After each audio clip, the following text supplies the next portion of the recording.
Hello and welcome back to the Make It Right for Dark Souls 3. I made it to the other side of the road of sacrifices. So I may have lost the footage. I did my best to save it, but it's not savable. It's corrupt. When I say lost, I don't mean that like I misplaced it. I mean it's bad. It's not in good shape. It's really bad. Um, so I made it to the other side of the road of sacrifices.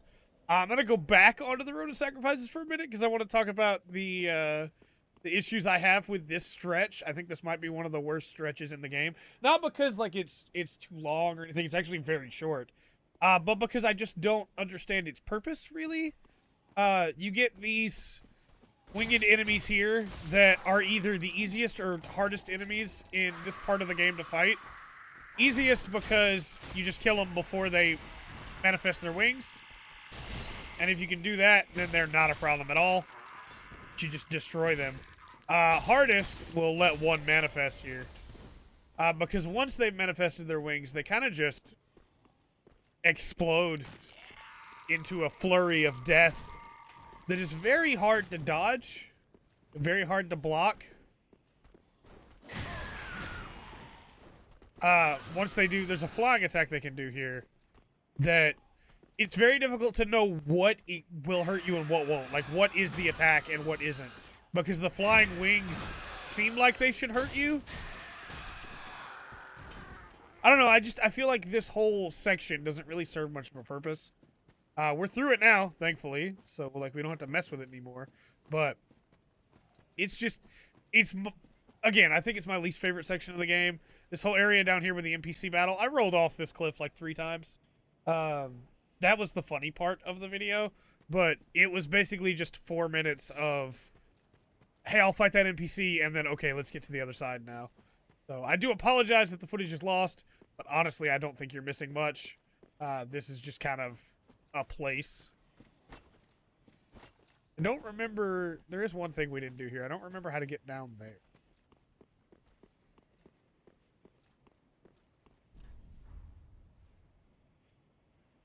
Can we actually make that?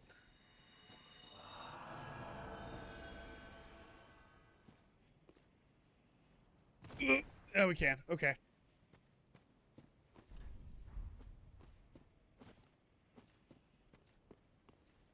I do think the area coming up is really good, and we did get an item here that we needed to go through that area, which is the, nope, I want this side of it, which is the, Brigand Twin Daggers. We'll get into why we need those when we get into the swamp. Alright, come on, come on. Come on, then. I know there's more around the side. Alright, well, that worked out. Oh, I had the shield up. Come on, game. I had my shield up. I wasn't just open for that one. I was blocking. Alright. Alright. Quick little heal here.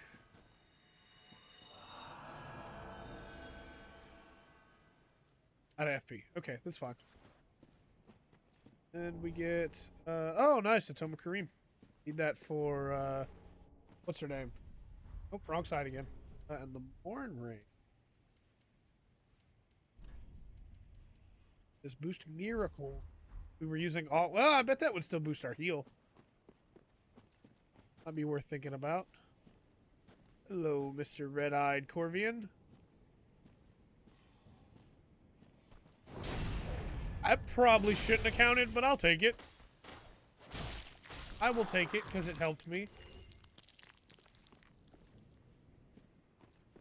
Alright. I think that's everything up here. So now we can continue into an area that I actually enjoy. I just find this to be like a weird detour.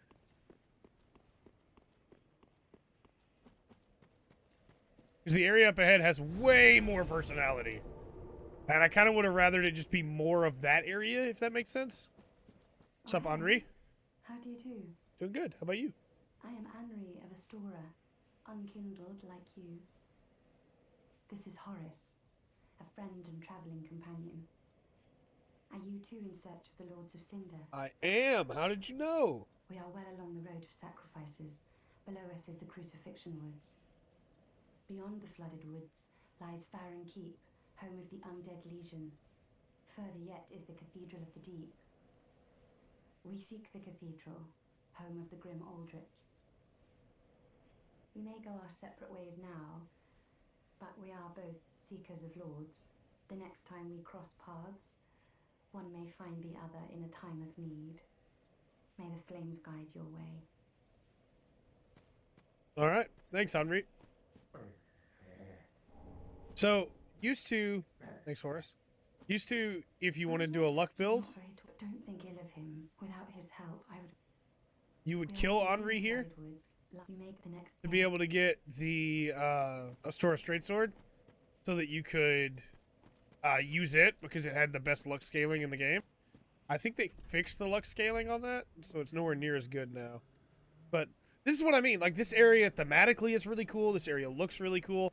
I would almost rather that they had just made this section right here the cutoff from the end of the Undead Settlement, where that Irithel Knight was at, and then you just walked out of there to this, instead of having the road to sacrifices. It just feels weird.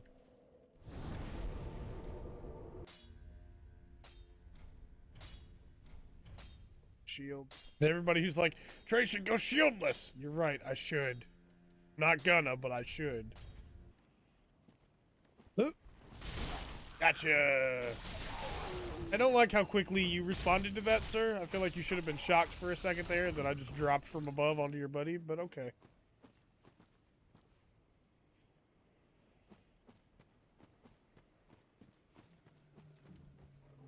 Go ahead and heal up here. I probably should have brought my faith up more so that I could use this thing better. 16? I don't want to put 6 points in faith. You kidding me? My heal would go a lot further, but...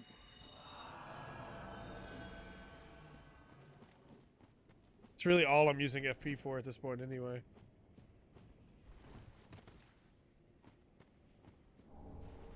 Tight night.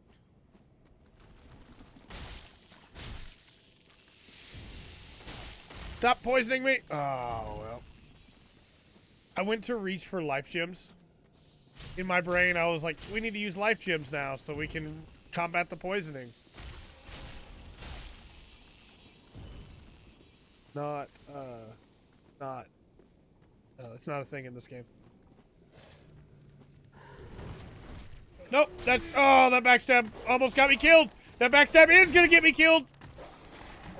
I didn't want the backstab there. I wanted a regular slash. So, if you are pushing forward while swinging from behind an enemy, you get a backstab instead of a slash. Unlike in DS2, where you could just sometimes trigger it no matter what, at least here it tries to not just do backstabs all the time, but it is still incredibly annoying when it just does a backstab when I really don't want it to. So, like, you have to angle the stick slightly to avoid the backstab.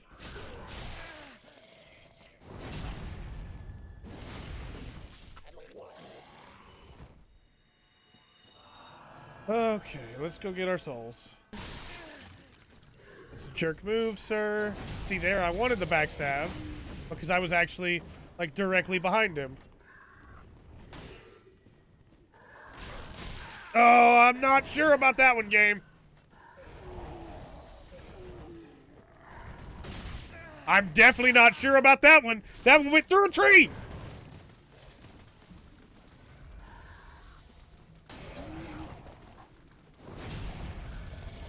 Okay, I wanted the backstab on that one. Oh, no.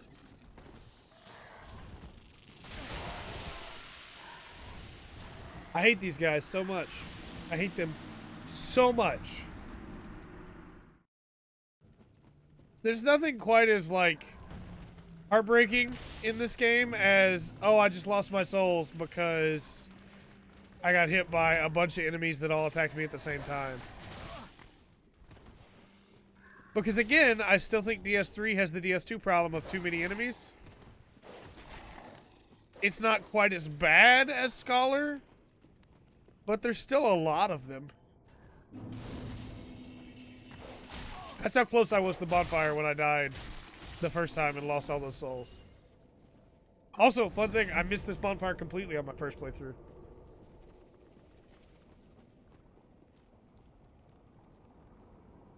Okay, alright. Here's what we're gonna do to be able to move faster through the stuff.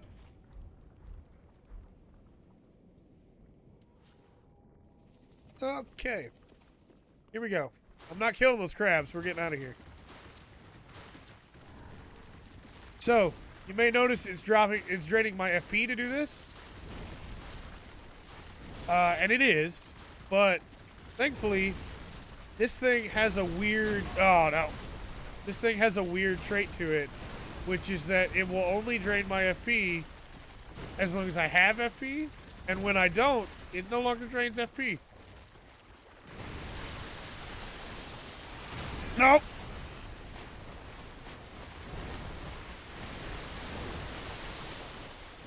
Trying to get across here.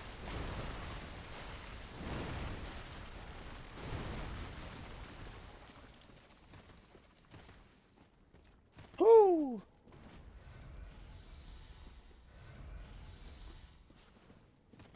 Now we gotta deal with these guys. I didn't get a backstab there when I was fishing for one. And I'm fat rolling. I should have changed my gear so that I wasn't fat rolling before I got over here. Alright, let's know. Let's just know. There's a bonfire down here too. We can just come back.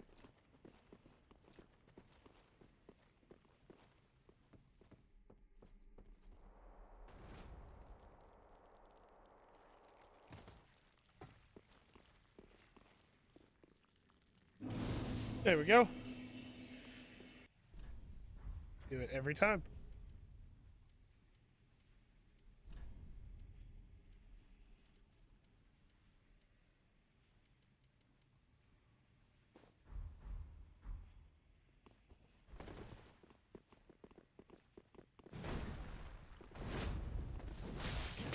Oh no.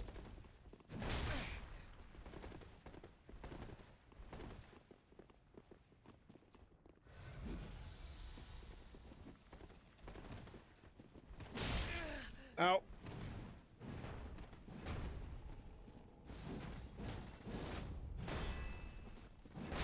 Oh, I don't know about that one, game.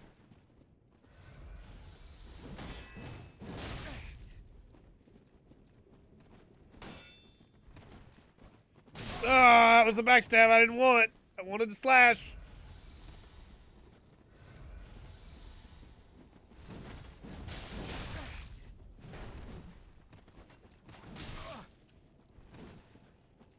Like, I know I'm gonna die. I just want to see if I can kill one of them at least before I do. Would be very helpful.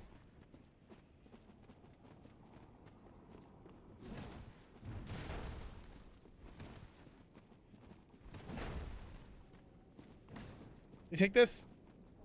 Taking that? That's the gear we're about to change into because it's really cool.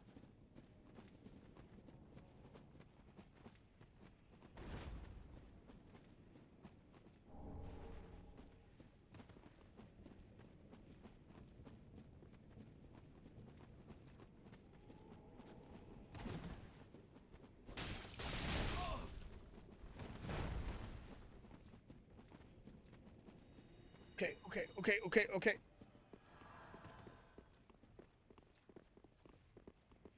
Okay, okay, okay, okay. Ha ha ha ha! Ha ha ha!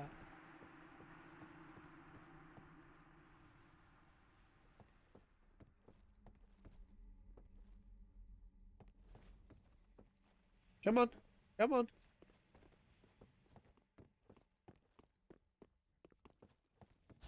Ha ha ha ha! Got him! And that's the cheap way to kill him.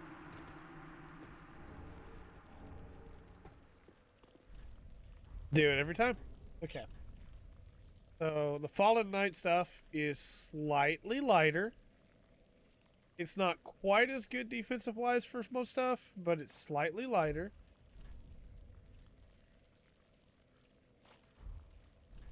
And it looks really cool. Look at how cool you look.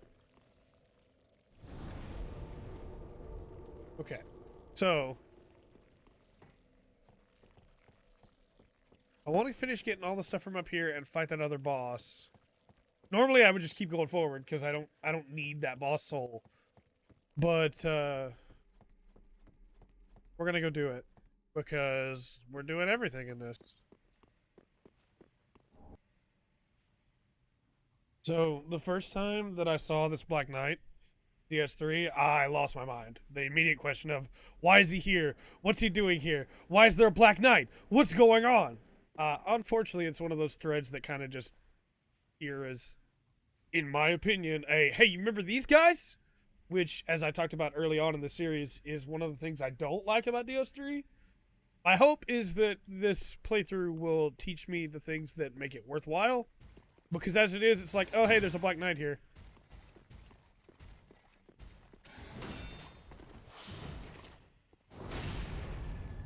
Which is just like, oh yeah, hey, there's a Black Knight here.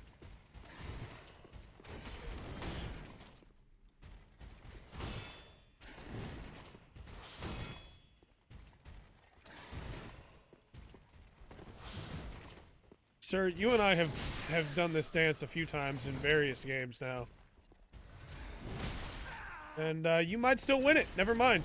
I was trying to talk some crud, and I'm losing on the crud talk. There's a backstab. I don't know that it should have counted, but there it is. There we go. He didn't drop anything.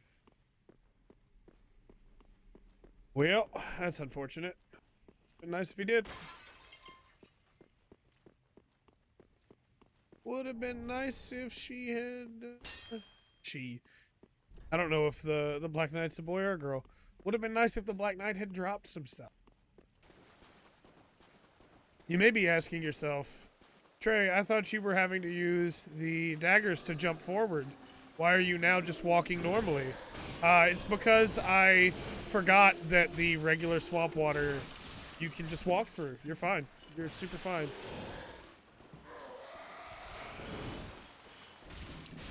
Tracking on that grab was a little suspect, but it worked out.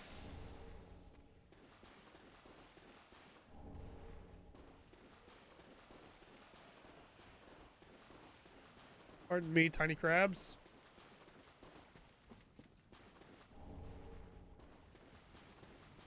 No, giant crab. We're cool. We're cool. We're cool.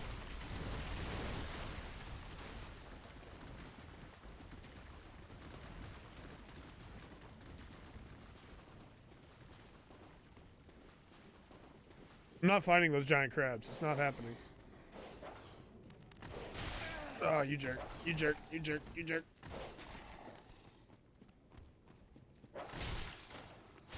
Did you just climb that tree, dog?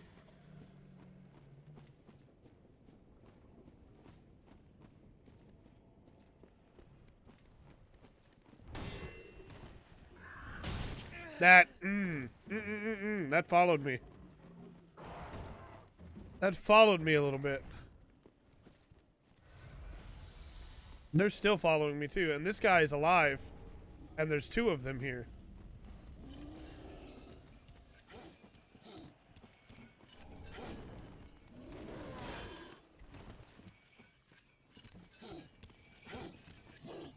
Ooh. Just let me be, just let me be, just let me be, just let me be, just let me be, be. Let me be, just let me be, just let me be, be. I didn't want to fight you, sir.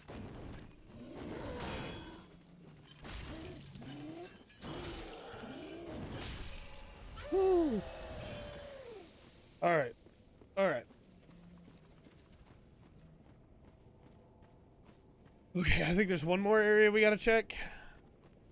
And then we can go to fight the boss. Oh, nope, that's a dead end. Okay. Back to the water, then. Into the water. We're heading for that staircase. Straight across. Don't mind me, giant crab, man. I'm just Climbing the stairs. All right, and then again, for anybody who's like, man, Trace sure does complain about the number of enemies. There's even more of them here. Like,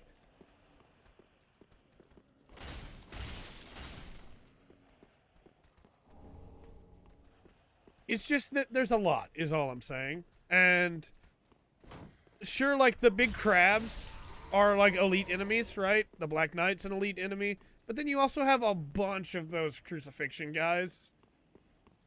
And you have a bunch of the villagers with stakes. I'm not saying that, like, you can't have a lot of enemies. It's just that when you do have a lot of enemies, it can become very tiring, and the zones become less about the fun of exploration and more about, well, we're just gonna, like, systematically kill everything, I guess.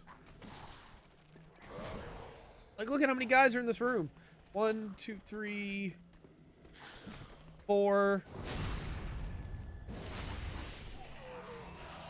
5, 6, 7, just in this room.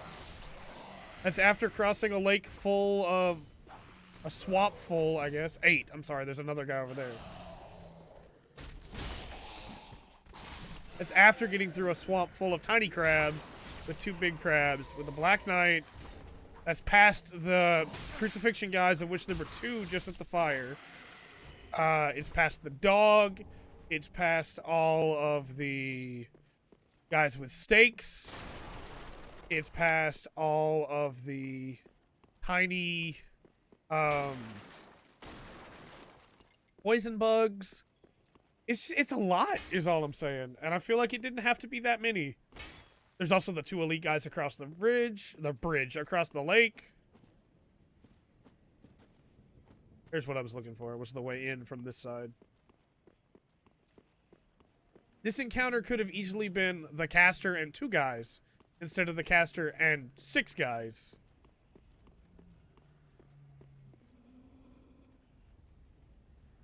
You see, like, I want that item now too, but there's like all these people in between us.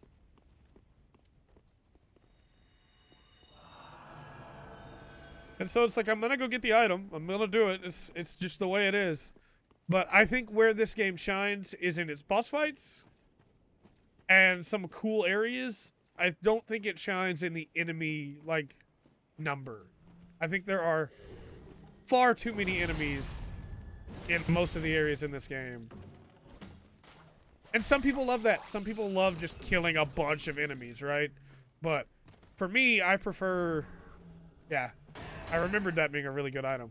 I prefer, like, give me 30 well-placed, really cool encounters, enemies, and not a million.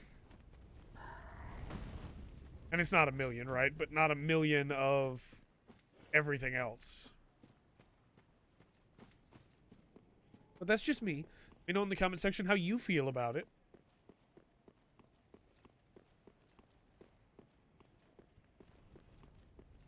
Alright, on this side there's, if memory serves, there's another caster back here. There's a couple casters. Couple guys with daggers.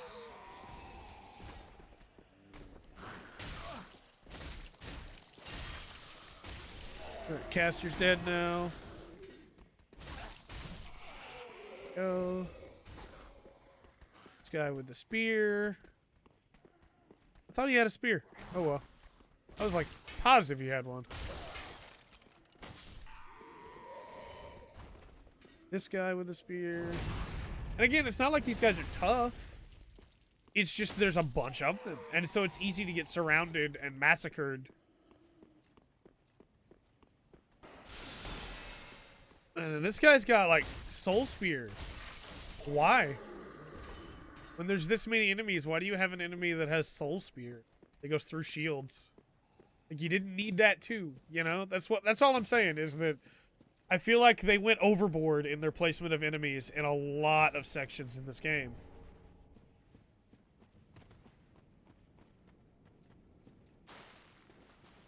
And again, that's a very personal thing, but for me, it does hurt the quality of the game when there's so many enemies.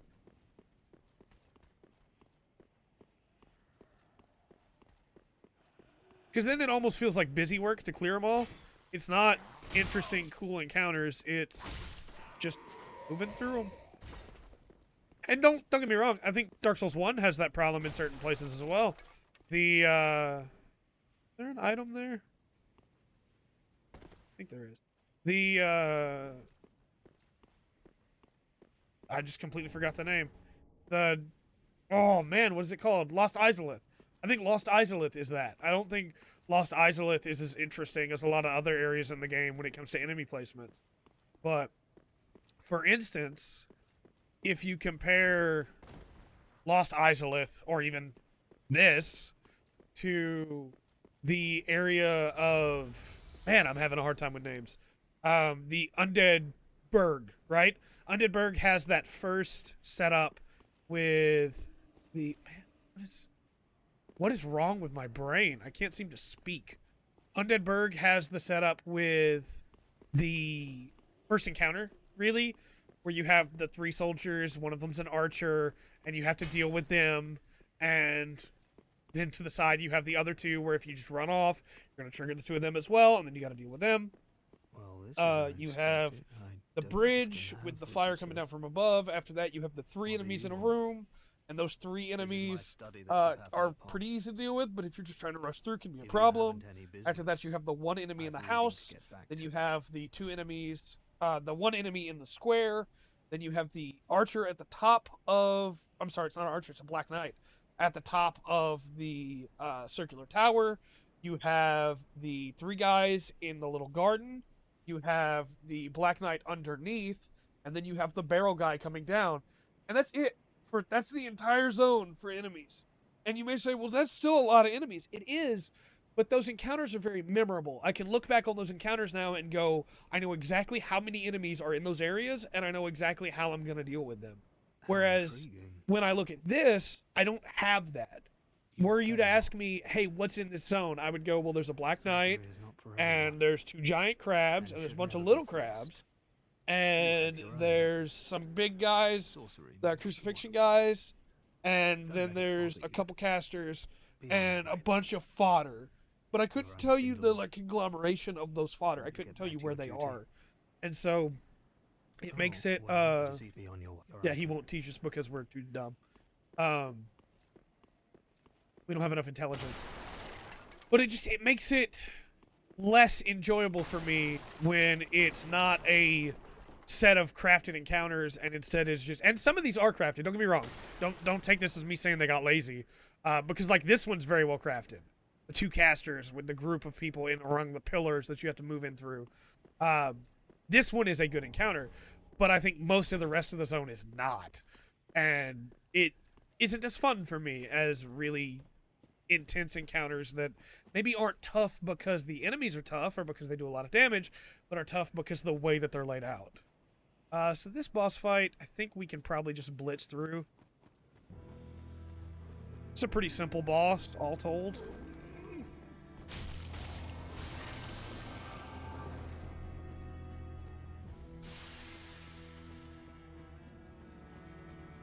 Where'd you move to? Over here.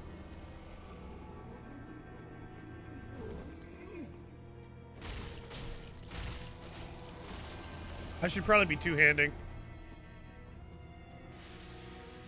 Where are you moving to? It's a cool idea for a boss, though. A boss that teleports after it takes a certain amount of damage.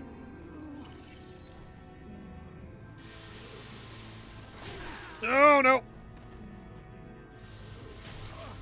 Our magic defense is very low. You're supposed to use the pillars to... Oh, it didn't hit the pillar!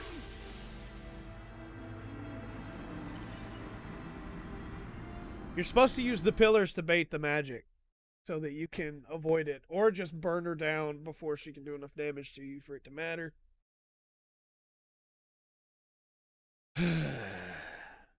Take 2. Here we go.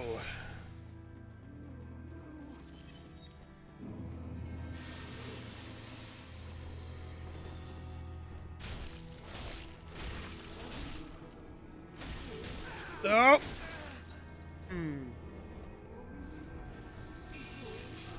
I was past the... I was definitely past the crystal ball there. I was to its left. I'm going to zoom in on that footage when I edit this because I was to the left of the crystal ball when I died from the crystal ball. I was clear of that thing. Future me, let me know how wrong or right that I am right now.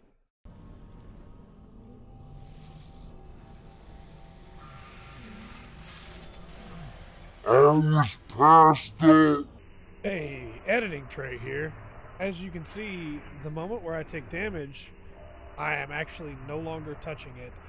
But at the start of the attack, I am in front of the attack. Leads me to believe the game still read me as in front, even though I rolled to the left and was not in front of the beam anymore when the actual point of death happens, which is just a bad read. I probably should have gotten out of the way sooner, but as you can tell, the moment that I die, I am not touching that beam. It also makes boss runs like this, like this, really fun, because you got to deal with all this stuff before you can even get back to the boss. She has 8,000 souls on top of her right now, too.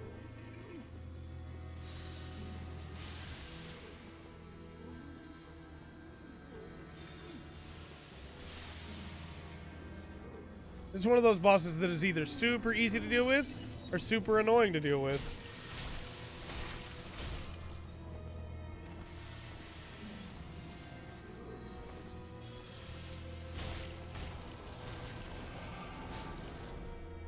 Alright, that's halfway done. Where are we at? Over there. The beam would be great because then you can just focus her down.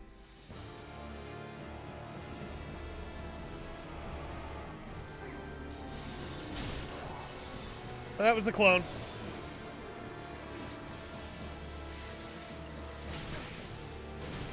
Oh, come on. Come on, you jerk. That's the real one. The clone's still casting, though. This is, I would say, a better version of the pinwheel fight. Which I think is what it's supposed to be, right? That's the goal behind it. Is to make a better version of pinwheel.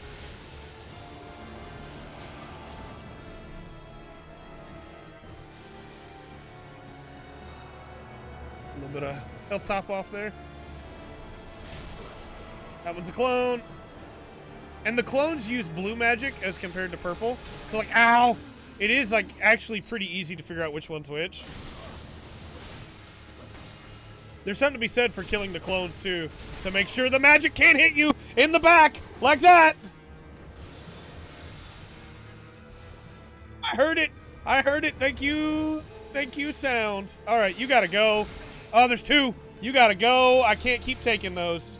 I don't have any more healing. You gotta go. You gotta go. Get out of here. Oh, no! No!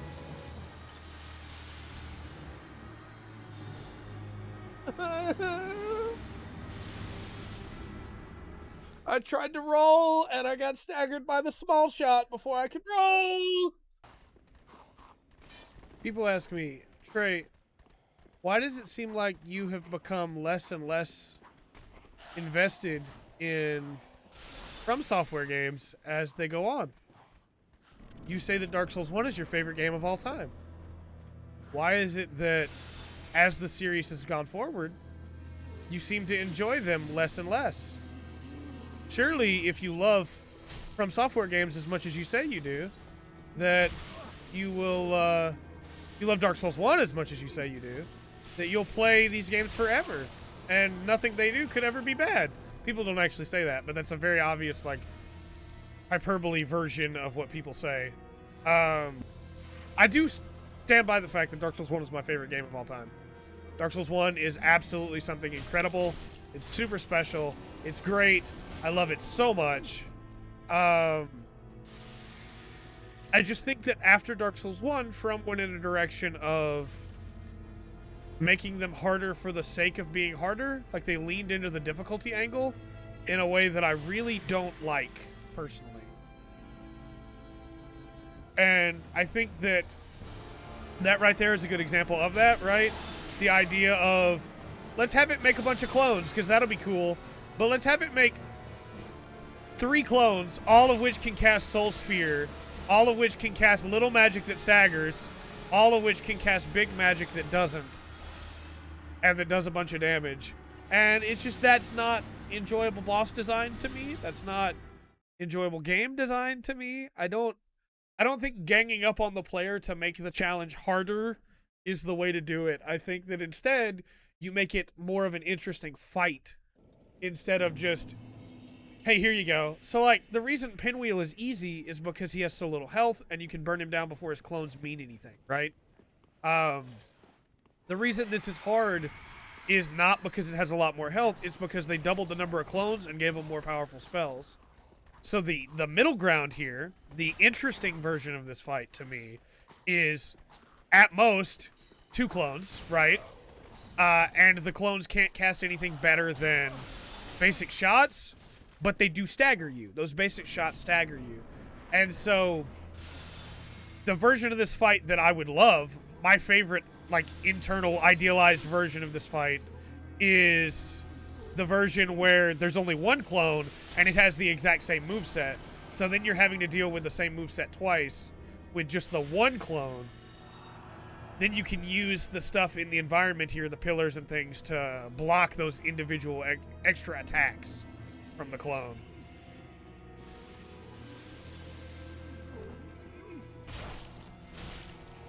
Because the other thing is you're having to use your stamina to run around the arena to catch them, which is also the stamina that you're using to attack. So you're having to give up your offense to be able to get to them quickly on the hopes that it's the clone, while also most likely not having a lot of magic defense and being hit by magic you cannot see. The magic attack that rains down from above can stagger you, you can't see it coming, and it makes it really annoying. Also, her magic comes out really fast. As you can see, she has very little health. You can just burn her down, but it's the clones that make the fight difficult. And here they are. It's 1, 2. You basically have to prioritize. That shouldn't have been able to hit me through that. You basically have to prioritize the clones, because if you don't, you will get destroyed. Alright, alright, alright, alright, alright.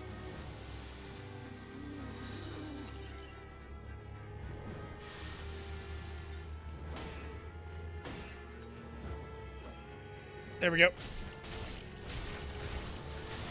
Oh, no! Oh, crud. We gotta do another clone phase now. If we could just tickle her, we got her. If I had two-handed that, I would have had it. That's a clone.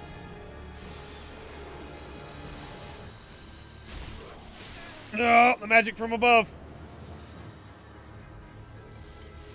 See, the beam goes below the ground, too, which is really annoying.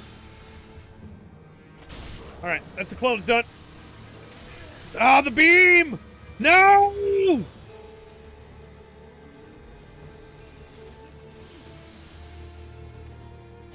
Got her.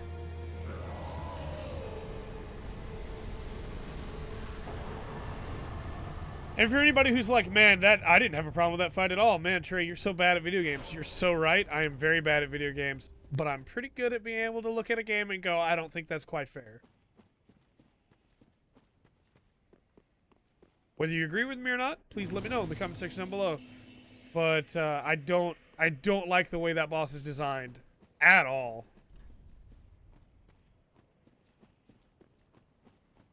Then up ahead we have, yeah, this will go into, there's a crystal lizard down there. This will go into, it's about to vanish too. So I'm not going to get to it in time. I got it. I got it.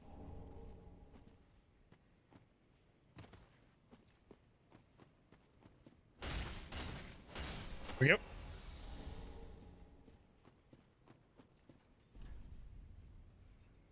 That's death. I'm not that stupid. That's super death. I won't survive that fall. Not right now, anyway. I don't want to deal with her. I don't like her very much at all. But are you still... Okay, no. Moved after I touched you. Okay. Alright.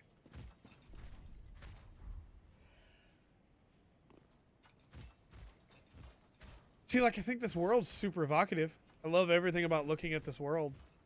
It's just that I don't like the enemy placements in this world at all. It's the way to the Deacons of the Deep, isn't it? To the Cathedral of the Deep. Sir, I'm out of healing. I really just want to go back to the shrine. Oh, no. Oh, no, no, no, no, no. We're not doing this. I'm not... Nope.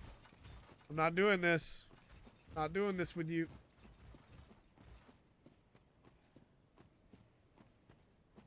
Come back and go that way.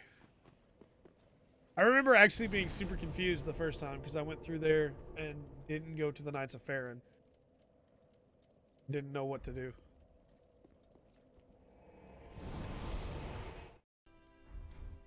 Alright, we're gonna eat these souls. These boss souls, because I don't need them for anything.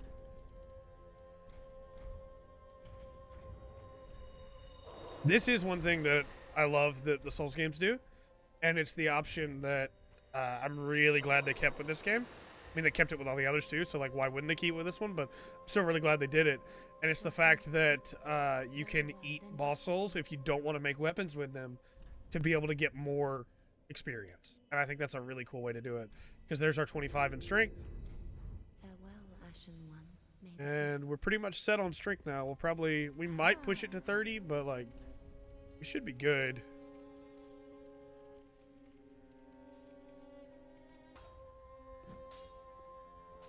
It's... Yeah. Alternatively... Yeah. Okay. Well, we'll call this one here. I think I've already done all my discussion on the Crucifixion Woods that I had planned on doing as a zone.